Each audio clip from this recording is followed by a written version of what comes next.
BJP தான் தப்பான பணம் வாங்குறாள் அவங்க தான். SBI பாண்டில் வாங்கினாங்களா இல்லையா? மக்கள் எல்லாம் மிரட்டி, எல்லா தொழிலதிபர்கள்லாம் மிரட்டி வாங்கினாங்களா இல்லையா? அப்போ நீ ஃப்ராடு வேலையை பூரா நீங்கள் பார்த்துட்டு அதிகாரம் இருக்கிற திமிரு அகம்பாவம். விசாரிக்கிறவங்க எவ்வளோ நாளுங்க விசாரிப்பாங்க? எவ்வளோ நாள்? கொஞ்சம் நஞ்ச நாளாக இருந்தால் வருஷ கணக்கில் விசாரிச்சுக்கிட்டு இருந்தால் என்ன அர்த்தம்? அப்போ நீ என்ன விசாரணை பண்ணுற? இன்னும் எவ்வளோ நாளாடா விசாரிப்பீங்க? இப்போ இன்னைக்கு நடந்திருக்கிறது என்ன? ஹவாலால் பணம் வந்துச்சு, அந்த காசில் தான் இவர் தங்கினார். கேவலமாக இல்லை? ஏன்டா கேஸாடா நடத்துறீங்க? இது அந்த காலத்தில் சிபிஐக்கு ஒரு மரியாதை இருந்துச்சு. சிபிஐன்னு படம்லாம், சிபிஐ டைரின்னு படம் வந்தது. இப்போ மரியாதையே இல்லாத ஒரு நிறுவனம் ஒன்று இருக்குன்னா அது சிபிஐன்னு அமலாக்கத்துறை. ஜனங்கள்லாம் காரி துப்புறான்.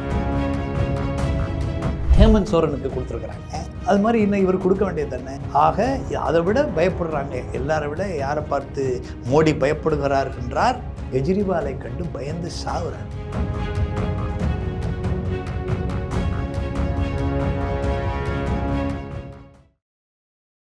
வாய் தமிழ் நேயர்களுக்கு வணக்கம். இன்று நம்ம நேர்காணல்ல நம்மோடு இணைந்திருக்கிறார் தமிழக ஆம் ஆத்மி கட்சியின் தலைவர் திரு வசீகரன் அவர்கள். வணக்கம் சார். டெல்லி முதலமைச்சர் அவர்கள் அரவிந்த் கெஜ்ரிவால் அவர்கள் மதுபான கொள்கை வழக்கில் கைது செய்யப்பட்டார் அமலாக்கத்துறையினால. இப்போ மறுபடியும் 3 நாட்கள் விசாரணைக்கு பிறகு சிபிஐனால கைது செய்யப்பட்டிருக்காரு. தேர்தலுக்காக தான் இந்த மாதிரியான நடவடிக்கைகள்லாம் எடுக்கிறாங்க அப்படின்னு சொல்லியிருந்தீங்க. தேர்தல் முடிஞ்சு எல்லா பதவியெல்லாம் ஏற்றதுக்கு அப்புறமும் இந்த வழக்கு தொடர்ந்துட்டே இருக்கு. ஸோ இதற்கான காரணம் என்ன? அதாவது கைது பண்ணுறதுலே ஜெயிலில் போய் திரும்பவும் கைது பண்ணுறாங்க. இது மாதிரி வினோதங்கள்லாம் நம்ம நாட்டில் இதெல்லாம் புதுசாக இருக்குது. ஏன்னா ஏற்கனவே கைது பண்ணிட்டீங்க, அப்புறமா இன்னொரு தடவை கைது பண்ணுறது என்னது? இது ஆக ஏற்கனவே இதே சிபிஐ தான் வழக்கு தொடர்ந்தது, இதே அமலாக்கத்துறை தான் வழக்கு போட்டிருக்கு. எஃப்ஐஆர் நீங்கள் தான் போட்டிங்க, அரெஸ்ட் பண்ணீங்க. அப்போ ஏற்கனவே தெரியாது அதெல்லாம். ஆக இன்னைக்கு டெல்லி நீதிமன்றத்தில் என்ன சொன்னீங்க? இதுக்கு ஆதாரம் இல்லைன்னு சொன்னவங்க தான் நீங்கள் 2 பேருமே. ஆதாரம் இன்றைக்கு வரைக்கும் கொடுக்கல, முறையான ஆதாரங்கள் இல்லை, சம்மன் கொடுத்துக்கிட்டே இருந்தீங்க. இப்போ திரும்ப மீண்டும் இது என்னன்னு கேட்டால் ஒரு பெரிய பழிவாங்கும் நடவடிக்கை தான். இன்றைக்கி நேற்று இல்லை, இது டே 1 ஆரம்பித்ததுலேருந்தே இது நடந்துக்கிட்டு இருக்கு. ஏன்னா அவங்களால பொறுத்து கொள்ள முடியாமல் இன்றைக்கி கெஜ்ரிவாலுடைய வளர்ச்சி ரொம்ப அவங்களுக்கு பொறுத்து கொள்ள முடியாமல் இருக்குது. ஏன்னா இந்தியா பூரா அவங்க ஆட்சி செய்கிறாங்க, கேபிட்டலில் அவங்க நினச்சி பார்க்க முடியல. இது தொடர்ந்து இது 3வது முறையாக அவர் முதலமைச்சராக இருக்கிறார். இப்போ இதை என்னென்னு கேட்டால், இப்போ ஆட்சிக்கு வர முடியுமா அப்படின்னு பிஜேபி ரொம்ப நான் 300 வருவேன், 400 வருவேன்லாம் கதை விட்டுக்கிட்டு இருந்தாங்க. அதெல்லாம் பொய்யா போச்சு. இப்போ அடுத்தது என்னென்னு கேட்டால், அவங்க எதிர்பார்த்தாது நடந்து போச்சு. உத்தரப்பிரதேசத்துலேயே அவங்கள ஊற்றிக்கிச்சு. என்ன இப்படிலாம் இவ்வளோ ஒரு மோசமான இது ஒரு கிட்டத்தட்ட பல தொகுதிகளில் அவங்க 1000 ஓட்டு கீழே வாங்கியிருக்கிறாங்க, 5000 ஓட்டுக்கு கீழே வாங்கியிருக்கிறாங்க. இப்படிலாம் அவங்க எதிர்பார்க்கல அவங்க அந்த இதில். ஆக மோசமான ஒரு முடிவை அவங்க சந்திச்சிருக்கிறாங்க. அதாவது அவங்க சொல்லிக்கிட்டு இருந்தது, அவங்க கட்டிய அகம்பாவம், ஆணவம், இதுக்கெல்லாம் மக்கள் ஒரு சரியான தீர்ப்பை வழங்கிட்டாங்க. இது என்னன்னு கேட்டால், இப்போ திரும்ப அடுத்த வருஷம் எலெக்ஷன் வருது டெல்லியில். இப்போ என்னென்னு கேட்டால், இதை இந்த எலெக்ஷனுக்காக பயன்படுத்தினாங்க. நீங்கள் கேட்ட மாதிரி கடந்த தேர்தலுக்காக இவர் பிரச்சாரம் பண்ணிடக்கூடாது. ஏன்னா இவர் ஒரு வலுவான சக்தி இவர். ஏன்னா இப்படிலாம் முதல் வருஷமே கட்சி ஆரம்பித்து 2வது வருஷமே ஆட்சிக்கு அதுவும் 10 வருஷத்துலேயே எந்த கட்சியோட கூட்டணியே இல்லாமையே, என்ன ஓட்டுக்கே பணம் கொடுக்காமையே, இவர் தேசிய கட்சி அந்தஸ்தெல்லாம் பெற்று ஒரு மாநிலத்திலேருந்து இன்னொரு மாநிலம் வரைக்கும் போய் அடுத்தடுத்த மாநிலங்களில் உள்ளே போடுறது. ஆக இது இவருடைய பாலிசி ஊழலை ஒழிக்கணும், லஞ்சத்தை ஒழிக்கணும், பிள்ளைங்களுக்கு கல்வி கிடைக்கணும், கல்வி இல்லாமல் கஷ்டப்படக்கூடாது, சரியான மருத்துவம் கிடைக்கணும், மக்களுக்கு நல்ல டெவலப்மெண்ட்டு சம்மந்தமான இவங்கெல்லாம் டெவலப்மெண்ட்டுன்னு பேசிட்டு டெவலப்மெண்ட்டு பண்ணாமல் பண்ணுவாங்க. பிஜேபிலாம் எந்த வளர்ச்சின்னு தான் முதல்ல அவங்க வந்தாங்க. எந்த வளர்ச்சியும் இன்றைக்கி வரைக்கும் இல்லை, அவங்க கொடுக்கல. அப்போது அவங்க இதெல்லாம் நம்ம பொய் சொல்லிட்டு வந்தோமே, இதை எல்லாத்தையுமே இவர் ஏற்கனவே செஞ்சுக்கிட்டு இருக்கிறாரு. இவர் மிகப்பெரிய அளவில் இன்றைக்கி எல்லா முதலமைச்சர்களும் போய் டெல்லிக்கு பார்க்குறது, அங்கே உள்ள அதிகாரிகள்லாம் பிஜேபி ஆளுற மாநிலத்தினுடைய அதிகாரிகள், கல்வித்துறையில் உள்ள உயர் அதிகாரிகள், இவங்க எல்லாரும் போய் பார்க்குறது. இது மாதிரி என்னென்னு கேட்டால், டெல்லிக்கு ஒரு முக்கியத்துவம் பெற்று, இது மட்டும் இல்லாமல் உலக நாடுகள்லேருந்தெல்லாம் அந்த இதெல்லாம் அந்த கல்வியினுடைய வளர்ச்சி எப்படி ஒரு தரம் எப்படி உயர்த்தப்பட்டிருக்கு. ஃபின்லாண்டிலலாம் போய் மாணவர் ஆசிரியர்கள்லாம் ட்ரைனிங் கொடுத்து அதுவும் டெல்லியை ஒரு பெரிய மாற்றத்தை அங்கே தெரிஞ்சாங்க. இந்தியாவே பேசக்கூடிய அளவுக்கு கல்வி சுகாதாரம்னு சொன்னால் டெல்லி தான் முதன்மை அப்படிங்கிற அளவுக்கு. இது வந்து என்னென்னா, இது திருப்பி சட்டசபை தேர்தல் வருது, இதில் இன்னும் இவர் எப்படி நம்ம அப்படி அசிங்கப்படுத்தலாம், இன்னும் இவர் அப்படி எனக்கு திரும்பவும் கையில் ஆட்சி கிடச்சிருச்சு. இது போயிருந்தால் இந்த வேலை நடந்திருக்காது. அவர் அழகாக தான் அவர் சொன்னார். அவர் சொன்னது என்னன்னு கேட்டால், நான் வெளியே வரணும் அப்படின்னு நினச்சா நீங்கள் எனக்கு ஓட்டு போடுங்க அப்படின்னு சொல்லி தான் அவர் வேண்டுகோளே வச்சார். அதில் என்ன நடந்ததில் அவர் வந்து வெற்றி பெற முடியல. இது மாதிரி இனி ஏன்னா அராஜகம் நாங்கள் திருப்பி வந்தால் விட மாட்டாங்க, இதை வந்து மேலும் இங்கே நசுக்கிட்டு இருப்பாங்கங்கிறதா இதெல்லாம் இருந்தது. ஆக இந்த சூழல்லாம் இப்படி இருக்கும்போது இப்போ அடுத்த தேர்தல் நோக்கி வருது. இந்த தேர்தல்லையும் அவங்க ஜெயிச்சிடக்கூடாது. இதுக்கு என்ன அசிங்கப்படுத்தலாம், என்ன கேவலப்படுத்தலாம், என்ன ஆதாரம் இல்லாமையே திரும்பவும் வந்து கைது பண்ண ஜெயிலுக்குள்ளே இருக்கிறவங்களே ஜெயிலுக்கு கொண்டு போய் வைக்கிறது, அரெஸ்ட் கொண்டு போகிறது, கஸ்டடி கொண்டு போகிறது, திரும்ப கைது பண்ணுறது, ஒரு மோசமான ஒரு சர்வாதிகாரத்தினுடைய எல்லையை நோக்கி அவங்க எப்போயும் வந்துட்டாங்க. இப்போ அடுத்த 10 ஆண்டில் அவங்களுக்கு அந்த சர்வாதிகாரம் முடியல, திரும்பவும் அந்த வெறி. ஏன்னா மோடிக்கு தேர்தலை தவிர வேறு எதுவுமே தெரியாது. தேர்தல் ஒன்றுன்னா அவர் முனிசிபாலிட்டி எலெக்ஷனாக இருந்தாலும் கவுன்சிலர் எலெக்ஷன்லாம் போய் நின்று பிரச்சாரம் பண்ணுவார். அவருக்கு அந்த வேலை மட்டும்தான் அவர் பார்க்குறாரு, நிர்வாகம்லாம் அவர் கிடையாது. ஏன்னா பார்லிமெண்ட்டுக்கு வரும்போது அதை முத்தம் போட்டு வந்தார் 2014 பார்லிமெண்ட் என்னமோ மதிக்கிற மாதிரி. அதுக்கப்புறம் 2 தடவை வந்திருக்கிறாரு, முத்தம் போட்டாரா? ஆக பார்லிமெண்ட்டெல்லாம் மதிக்கிறது இல்லை. ஏன்னா இந்த தடவை உளுந்து தலையில் அடிச்சுக்கிறாரு சட்ட புத்தகத்தை வச்சுட்டு. அதை ஒழிக்க வந்தவர் தான் இவர். ஆக இது வந்து என்னென்னா, சட்டத்தை ஒழிச்சிடணும், சட்டத்தை வந்து மிஸ்யூஸ் பண்ணணும் அப்படிங்கிறதுல தான் இன்றைக்கி இருக்கிறாங்க. அந்த மிஸ்யூஸ் தான் இன்றைக்கி சட்டத்தை தவறாக பயன்படுத்தி எதிர்கட்சிகள் மீது பழிவாங்கிற ஒரு ஒழிக்கணும்னு நினைக்கிற ஒரு கீழ்த்தரமான ஒரு போக்கு இன்றைக்கி பிஜேபி அரசிட்ட நீடிக்குது. இதை வந்து கூட்டணி கட்சியாக இருக்கிற கைகுண்டி 2 முட்டுக்கட்டை கொடுத்துக்கிட்டு இருக்கிற அது நிதிஷ்குமாருக்கு கொஞ்சம் தெரியணும், இல்லை சந்திரபாபு நாயுடுக்கு தெரியணும். இப்போ அவங்க 2 பேரையுமே என்ன மிரட்டி வச்சுருக்கிறாங்கன்னு தெரியல. ஏன்னா அவங்க மக்கள் எதிர்பார்த்தது இந்த ஒரு சபாநாயகர் கூட அவங்களால முடியல. அதனால் என்னென்னு கேட்டால், இது வந்து ஏதோ ஒரு பெரிய வலை சதி பின்னப்பட்டிருக்கிற மாதிரி தான் தெரியும். சார், எந்த ஒரு ப்ரூஃப்மே இல்லாமல் கைது செய்யப்பட்டிருக்காரு அப்படின்னு கைது செய்யப்பட்டிருக்காரு. சிபிஐயும் விசாரிக்கிறாங்க, அமலாக்கத்துறையும் விசாரிக்கிறாங்க. இதில் 2 பேரும் விசாரிச்சுக்கிட்டே தான் இருக்காங்க. இதில் 2 விசாரணைக்கும் என்ன வித்தியாசம்? ஒரு வித்தியாசமும் இல்லை, ஒரே நோக்கம்தான். விசாரிக்கிறவங்க எவ்வளோ நாளுங்க விசாரிப்பாங்க? எவ்வளோ நாள்? கொஞ்சம் நஞ்ச நாளாக இருந்தால் பரவாயில்ல, வருஷ கணக்கில் விசாரிச்சுக்கிட்டு இருந்தால் என்ன அர்த்தம்? அப்போ நீ என்ன விசாரணை பண்ணுற? ஒரு விசாரிக்க கூட உனக்கு யோகியதை இல்லைன்னு தானே அர்த்தம். அப்போ யாருக்காக நீ விசாரிக்கிற? என்னங்க, வாங்கினா கொடுத்தது தெரிய போகுது, கொடுத்தா வாங்கினது தெரிய போகுது. அப்போ அவர் வாங்கியிருந்தாருன்னா வாங்கினார், எங்கே வாங்கினார், எதுக்கு வாங்கினார், யார்கிட்ட வாங்கினார், இன்னும் எவ்வளோ நாளாடா விசாரிப்பீங்க? எவ்வளோ நாளாக விசாரிப்பீங்க? ஆக இது வந்து இழுத்துக்கிட்டே போகிறதுன்னு நோக்கம் என்ன? நோக்கம் அரசியல் பழிவாங்க நடவடிக்கை. இன்றைக்கி கோவாவுக்கு போனாராம், தங்குனது ஹவாலா காசாம். எப்படி நீ ஹவாலா காசுன்னு எதை வச்சு சொல்கிற? போய் இன்னொருட்ட பிடிச்சேன்னு சொல்லு. கெஜ்ரிவால் போய் இப்போ ஒரு தலைவர் போகிறோம், தங்குறோம், அங்கே இருக்கிறவங்க ஆளுக்கால செலவு பண்ணி ஏதாவது எங்களால் பெரிய நாங்கள் வந்து கோடிக்கணக்கில் பணம் வச்சுக்கிற கட்சி இல்லை. இது அங்கே இருக்கிறவங்க ஏதாவது ஆளுக்கால ஒரு ஸ்பான்சர் பண்ணுவாங்க, கொள்ளுவாங்க, இது பண்ணுவாங்க. ஏன்னா எல்லாருமே செலவு பண்ணிகிட்டே போக முடியாதுல்ல. எல்லாருக்கும் வந்து ஒரு கட்சின்னு சொன்னால், ஒரு சமூகம்னு சொன்னால் எல்லாருக்கும் பங்கு இருக்குது. மக்கள் அந்த காலத்தில் உண்டியல் குலுக்குவாங்க. ஒரு மீட்டிங் போகிறதா இருந்தாலும் உண்டியல் குலுக்கி அந்த காசை வாங்கி அதில் தான் கூட்டமே நடத்துவாங்க. அப்போ அதே மாதிரி தான் ஒரு இடம் போகிறாங்கன்னா அவங்க தான் செய்வாங்க. இது யார் கொடுத்தது? ஏன்னா கொடுத்தவங்கன்னா விட்டுட்டேன், கொடுத்தவன் யாருன்னு பார்த்து பிடிங்க. அவன் எங்கே வாங்கினா, யார்கிட்ட வாங்கினா, என்ன அகவாலாக கொண்டு வந்தால், யாரை பிடிக்கணும் முதல்ல?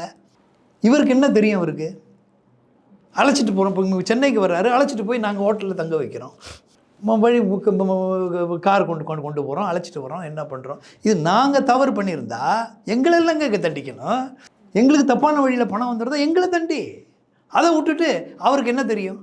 ஆக இதுலேருந்து தெரியுதில்ல, இது ஒரு தப்பான நடவடிக்கை.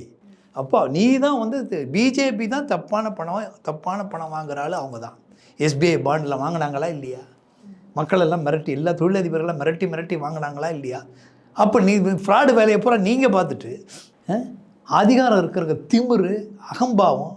இன்றைக்கி அது அகம்பாவம் தானே. பேச்சை பார்த்தீங்களா இல்லையா? ஒருத்தவங்க பேச்சு இன்றைக்கி அந்த அகம்பாவம்லாம் அடங்கி போய் நிற்கிது. ஆனால் அடங்கி போன மாதிரி தெரியுது. அதாவது என்னன்னு தாங்கிக்க முடியல அவங்களால. என்னடா நம்ம வந்து 303 வரோன்னு நினைமே, நம்ம போன தடவை 303 வந்தோமே, இந்த தடவை 400க்கு மேலே வரோன்னு நினச்சோமே, இருந்து நம்ம அதுக்கு தான் கேட்குறாரு சமாஜ்வாடியோட எம்எல்ஏ, அந்த செங்கோலை வெளியேடுங்கிறார். பார்லிமெண்ட்டில் இருக்கிற செங்கோலை வெளியேடு. செங்கோலுங்கிறது மன்னராட்சி, இனிமேல் அது வைக்க முடியாதுங்க, உனக்கு மெஜாரிட்டி இல்லை, நீ ஒரு 240 தான் இருக்குது, ஃபுல் மெஜாரிட்டியில் இருந்தால் கூட யோசிக்கலாம். அப்படியே ஜனநாயகம் இது ஜனநாயகம் வெற்றி பெற்று கொண்டிருக்கிறது. இது ராகுல் காந்தி வெற்றி பெறுறாரு, எதிர்க்கட்சி வெற்றி பெறுறதெல்லாம் கிடையாது. ஜனநாயகம் வந்து இன்றைக்கி அதை ஜெயிச்சு இன்றைக்கி வந்து அவங்களுடைய கொட்டத்தை அடக்கி இருக்கிறது என்று தான் சொல்லணும். என்ன தான் கூட்டணியினுடைய வலு இருந்தாலும் இன்றைக்கி எதிர்க்கட்சியினுடைய பலம் அதிகரிச்சிருக்குது. இதை வந்து இன்னும் இவங்களுக்கு பழக்கம் கட்சியை உடைக்கிறது, அதை பண்ணுறது, இதை பண்ணுறது, இதையும் தொடர்வார்கள். இது வந்து எதிர்க்கட்சிகள் இன்னும் கவனமாக இருக்கணும். சார், திருப்பி இந்த வழக்கில் வந்து ஒரு கேள்வி வருது அப்படின்னா, இந்த மதுபான கொள்கையை வந்து போட்டுட்டு சில மாதங்கள்லேயே வந்து வாபஸ் பெறுவதற்கான காரணம் என்ன? இந்த கேள்வி வந்து இருந்துக்கிட்டே இருக்குது. ஸோ இதுக்கான பதில் என்ன? சொல்கிறேன், ஒரு கவர்மெண்ட்டுன்னு சொன்னால் அவங்களுக்கு ஒரு பாலிசி கிரியேட் பண்ணுறதுக்கு உரிமை இருக்குது. கொள்கை முடிவு எடுப்பாங்க. அந்த கொள்கை முடிவை இவங்க வந்து இந்த சிஸ்டத்தில் பண்ணுறதுன்னு ஒரு கொள்கை முடிவு எடுக்கிறாங்க. மற்ற மாநிலத்தை விட டெல்லி மாநிலங்கிறது முழு அதிகாரம் படைத்த மாநிலம் இல்லை. எல்லாமே கவர்னருக்கு தெரியாமல் எதுவுமே செய்ய முடியாது. அப்படி இருக்கும்போது என்ன தவறு செய்திருந்தாலும் அது கவர்னர் தான் பொறுப்பு. அப்போ கவர்னருக்கு தெரிஞ்சு தான், கவர்னரும் இது தெரிஞ்சு தான் பண்ணிடணும். அப்போ கவர்னருக்கு ஏற்கனவே எல்லாம் தெரியும். அப்போ ஏன் வந்து கவர்னர் இதுக்கு முடிவு பண்ணலை? அப்போ இவர் கவர்னர் தெரியாமல் எதுவுமே நடக்கலை. அங்கே பிழைக்க வேலையே இல்லை. இது வேண்டுமென்றே நடத்தப்படுது. ஏன்னா இவங்களாம் முழு உரிமையாக எதுவும் செய்ய முடியாது.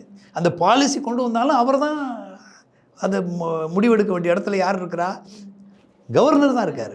அப்போ கவர்னர் வந்து அப்போ தவறு செஞ்சுருக்கிறதே கவர்னர் தான்.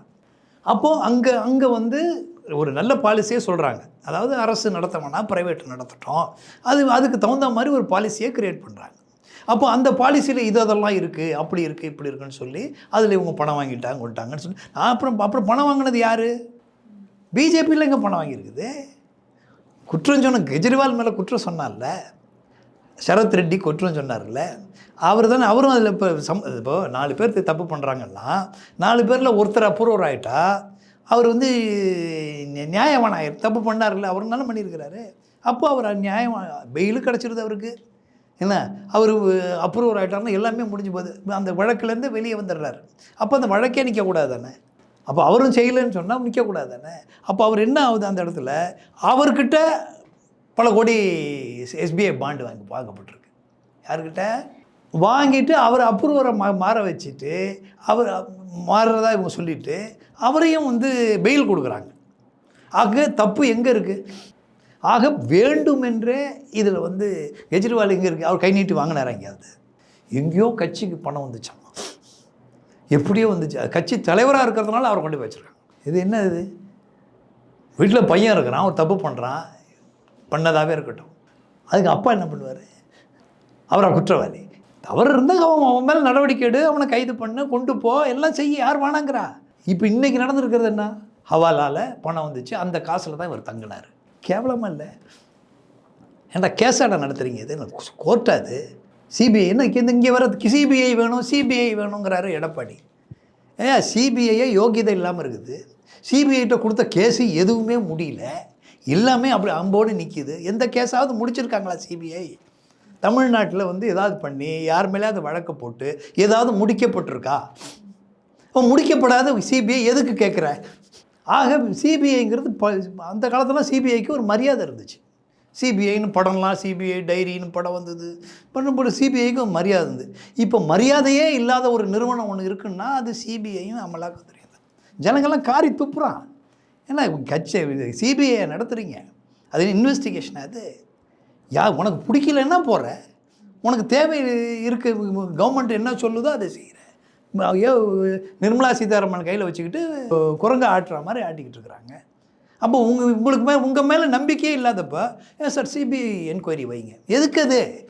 சிபிசிஐடி இங்கே வச்சாங்களா இல்லையா? இங்கே தானே நடந்தது, இங்கே உள்ள விஷயம் தானே. நம்ம யார்கிட்ட வலியுறுத்தணும்? நம்ம சிபிசிஐடிக்கிட்ட, காவல்துறையில் வலியுறுத்தணும், நம்ம முதலமைச்சர்கிட்ட வலியுறுத்தி அதை செய்யணும். இங்கே இருக்கிறது சொல்கிறது ஈஸியாக இல்லை, நமக்கு சம்மந்தமே இல்லாத சிபிஐ அது ஏதோ நல்லது பண்ணியிருந்தால் பரவாயில்ல. They never did anything. தமிழ்நாட்டில் எந்த கேஸாவது முடிச்சிருக்காங்களா? ஏதாவது பண்ணியிருக்காங்களா? பிடிக்காட்டி போவாங்க. ஸோ அந்த மாதிரி ஒரு துறை இருக்கும்போது நம்ம அந்த துறை மேலே எங்களுக்கு நம்பிக்கை இல்லையே. அந்த நம்பிக்கையெல்லாம் ஒரு தவறான ஒரு துறை. அது அமலாக்கத்துறையும் எதுக்கு ஆரம்பிக்கப்பட்டதுன்னா, அஃபென்ஸ் நடக்கக்கூடாது, குற்றம் நடக்கக்கூடாது, மக்கள் பணத்தை யாரும் திருடக்கூடாது, ஒரு திருடா அவங்களை தனியாக கவனிக்கக்கூடிய அரசியல்வாதிகள்லாம் கண்டிக்க முடியாது, பெரிய அதிகாரத்தில் இருக்கக்கூடிய அதிகாரிகள்லாம், உயர் அதிகாரிகள்லாம் யாராக இருந்தாலும் கேட்கணும் அப்படின்னு ஒரு நல்ல நோக்கத்தில் உருவாக்கப்பட்டது தான் சிபிஐயும் அமலாக்கத்துறை. இன்றைக்கி அது அப்படியே உல்டாவாக போய் இது ஒரு மோசமான துறையாக, மக்களுக்கு பயன்படாத ஒரு துறையாக, இது மோடி போன்றவர்களுக்கு மட்டுமே பயன்படக்கூடிய ஒரு துறையாக மாறி இருக்கிறது. அதுதான் இன்றைக்கி உள்ள வெளிப்பாடு. நாங்களுக்கு போய் கெஜ்ரிவாலை கஷ்டம், எங்களுக்கு இன்றைக்கி ஒரு எமர்ஜென்சி மாதிரி ஒரு கஷ்டமான சூழ்நிலையில் நாங்கள் இருக்கிறோம். இல்லை எங்கள் தலைவர் எவ்வளோ நாளைக்கு போட்டு வைப்பீங்க, எங்கள் துணை முதலமைச்சர் எவ்வளோ நாள் போட்டு வைப்பீங்க? ஒரு பழி வாங்குறதுல மனசாட்சியே இல்லையா? யாரும் இப்போ இன்னும் எங்கிட்ட எல்லா முதலமைச்சர், தமிழக முதலமைச்சர் எல்லாருமே இனிமேல் ஏன் இன்னும் தயங்குறாங்க, இன்னும் கேட்க பயப்படுறாங்களா என்ன ஏது? இன்னும் கெஜ்ரிவாலுடைய கைதை வந்து இன்னும் ஏன் வந்து இன்றைக்கி ஹேமந்த் சோரனுக்கு கொடுத்துருக்குறாங்க என்ன? அது மாதிரி இன்னும் இவர் கொடுக்க வேண்டியது தானே. ஆக அதை விட பயப்படுறாங்க. எல்லாரை விட யாரை பார்த்து மோடி பயப்படுகிறார் என்றார், கெஜ்ரிவாலை கண்டு பயந்து சாகுறார். அதுதான் காரணம், வேறு ஒன்றும் கிடையாது. அதனுடைய வழியானா அடுத்த மிகப்பெரிய ஏன்னு கேட்டால் அந்த கூட்டணியில் முக்கியமான தலைவராக அவர் இருக்கிறார். நல்ல படித்த விவரமானவராக இருக்கிறாரு. மக்கள் மத்தியில் நல்ல செல்வாக்கு மிக்க தலைவராக இருக்கிறாரு. எங்கே போய் பேசினாலும் அவர் எதிர்பார்க்கப்படுகின்ற ஒரு தலைவராக இருக்கிறாரு. இதெல்லாம் கேட்டால் இப்படி ஒரு ஆள் வந்துடக்கூடாது. இது இருந்தால் நாங்களும் காங்கிரஸும் தான் ரெண்டு தான். காங்கிரஸே இல்லைன்னாங்க. ராகுல் காந்தி என்னென்னமோ ட்ரை பண்ணி பார்த்தாங்க. அதில் இன்றைக்கி மூக்குடைஞ்சு நிற்கிறாங்க. ராகுல் காந்தி இல்லாமல் இன்றைக்கி நீங்கள் சபாநாயகரை கொண்டு போய் உட்கார வைக்க முடியல. அவரை பார்த்தா பிரதமர் மாதிரி இருக்கு. ஒரு எளிமையாக ஒரு அருமையான ஒரு தலைவரை இன்றைக்கி காங்கிரஸ் பெற்றிருக்கு. ஆக இதெல்லாம் எவ்வளோ கேவலமாக பேசுனாங்க. ராகுல் காந்தி எவ்வளோ கேவசனம் பண்ணாங்க.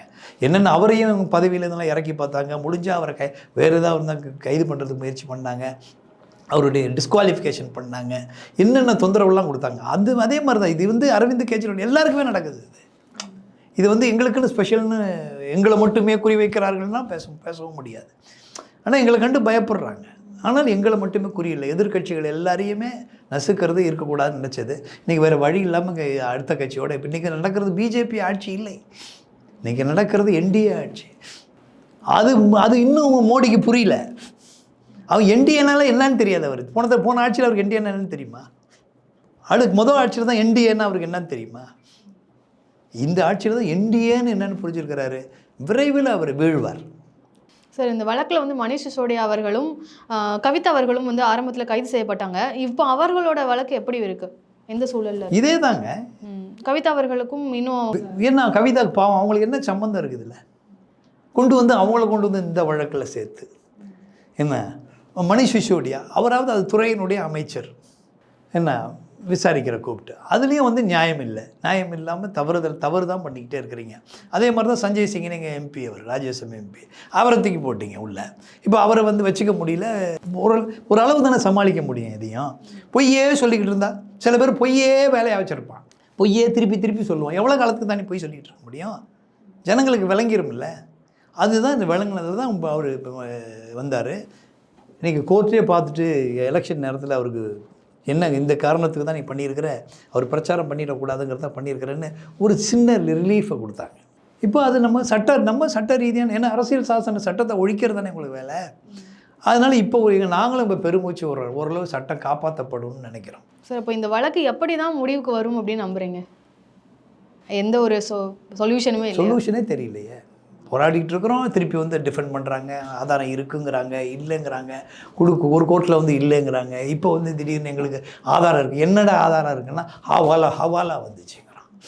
என்னடா ஹவாலா வந்துச்சுன்னா அது சொல்கிறதுக்கே கூசுகிற அளவுக்கு இருக்குது அவனுங்க சொல்கிற ஆதாரங்கள். அதை சொல்லி ஒரு 2 மாதம் தள்ளி விடுறது. இது எதுக்கெல்லாம் தான் சொல்லி ஆதாரம் இருக்குன்னு சொல்கிறதுன்னா, உருப்படாத ஆதாரங்களை, உபயோகமில்லாத ஆதாரங்களை, நிரூபிக்க முடியாத ஆதாரங்களை தொடர்ந்து கொடுக்குறேன். இது தப்பான வேலை. இது அப்போ இது நீடிச்சுக்கிட்டே தான் இருக்குமா? இது நீடிச்சுட்டு இருக்கிறோமா என்னங்கிறது விலங்குல எங்களுக்கு சட்ட ரீதியாக போராடிக்கிட்டு இருக்கிறோம். வெளியே வரணுங்கிறதுக்கு நாங்கள் ஆம் ஆத்மி கட்சியினுடைய லீகல் டீம் எல்லா ஒர்க்கும் பண்ணிக்கிட்டு தான் இருக்கிறோம். என்ன இவங்க வந்து தொடர்ந்து அதிகாரம் இருக்கிறவங்க அந்த ஆணவத்தாலையும் திமிராலையும் அவங்க வந்து இதை தொடர்ந்து தடுத்துக்கிட்டே இருக்கிறாங்க. இது நிச்சயமாக ஒரு நல்ல நிச்சயமாக மக்கள் வந்து நல்ல தீர்ப்பை கொடுத்துருக்குறாங்க. நிச்சயமாக அடுத்தடுத்ததில் இவர்கள் வீழ்வார்கள். ஏதோ ஒன்று நடக்க தான் போகுது. இந்தியாவில் வந்து இவர்களுடைய யாருடைய சர்வாதிகாரமும் எந்த வரலாறுல எங்கேயும் நீடித்ததாக சரித்திரம் இல்லை. அந்த வகையில் வீழ்வாங்க. இது நாங்கள் இந்திய போர் கண்டிக்கிறோம். நாளைக்கு 29ஆம் நாங்கள் சிபிஐ கோர்ட்டுக்கு அவரை அழைச்சிட்டு வர்றாங்க காலையில். நாளைக்கு சனிக்கிழமை. ஸோ இந்தியா பூரா நாங்கள் டெல்லியில் மிகப்பெரிய ஆர்ப்பாட்டத்தையும் கண்டனத்தையும் தெரிவிக்கிறோம். அதே வகையில் சென்னையிலையும் சாஸ்திரி பவனுக்கு எதிரில் நாளைக்கு தமிழக ஆம் ஆத்மி கட்சி சார்பிலையும் கண்டனத்தை வைக்கிறோம். இது நாங்கள் தெரிவிச்சுக்கிட்டே இருக்கிறோம். அவ்வளோதான். மக்கள் மத்தியில் மக்கள்கிட்ட எடுத்துகிட்டு போகிறோம். அதாவது நீதி வெல்லணும், நியாயமான நீதி கிடைக்கணும்னு மக்கள்கிட்ட போகிறோம். சார், இந்த வழக்கு குறித்து பல தகவல்களை தெரிவிச்சிங்க. ரொம்ப நன்றி. நன்றி.